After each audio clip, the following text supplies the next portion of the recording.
Hello, all. Welcome to chapter 14 from the book of Genesis. This chapter is action packed.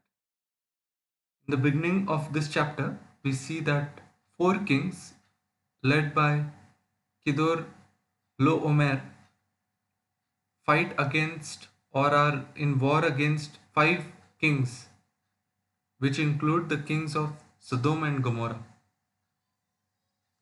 During this war, there is a note made in the scripture that the people in Sodom and Gomorrah fled, and while fleeing, they fell into tar pits. This shows us that the land of Sodom and Gomorrah was rich with petroleum. It even oozed right at the surface level.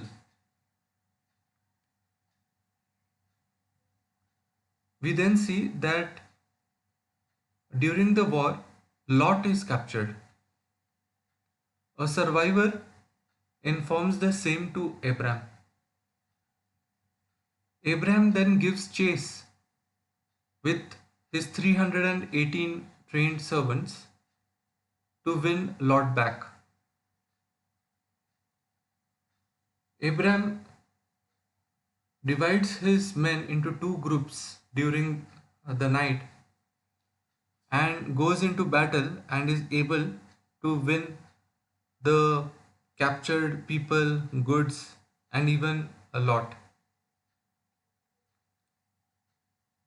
We then see that the king of Sodom approaches Abraham and he requests Abraham to give his people that belong to him back to him. However, he is okay with not having the goods back.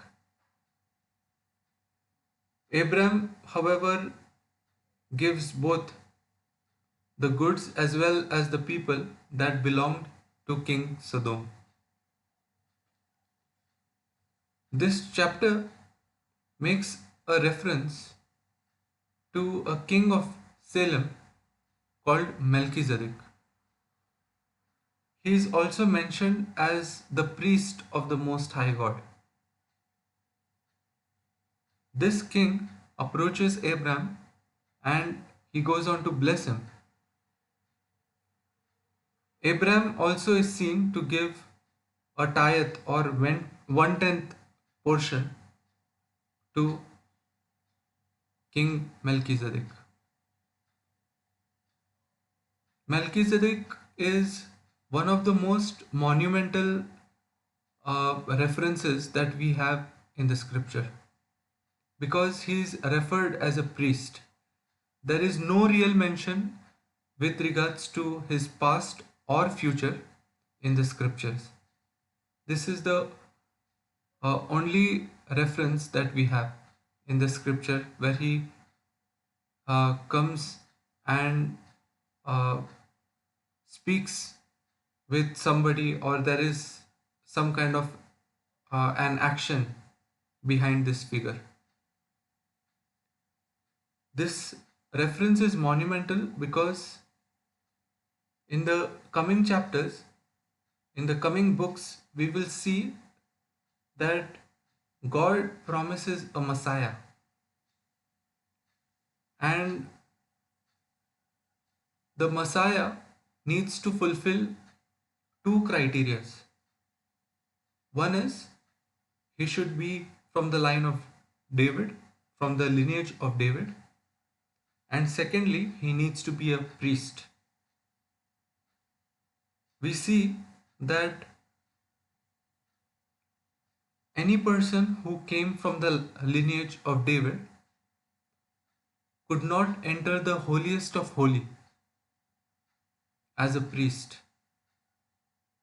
There are no references in the Bible where anybody apart from the Levites lineage were able to enter the holiest of holy. This is the reason why the reference to Melchizedek is of utmost importance. We see the Messiah, which is Lord Jesus, fulfills those two criteria because he not only comes from the lineage of David, but he also is from the order of Melchizedek. Hope you enjoyed this video. Until next time, may God bless us all. Bye bye.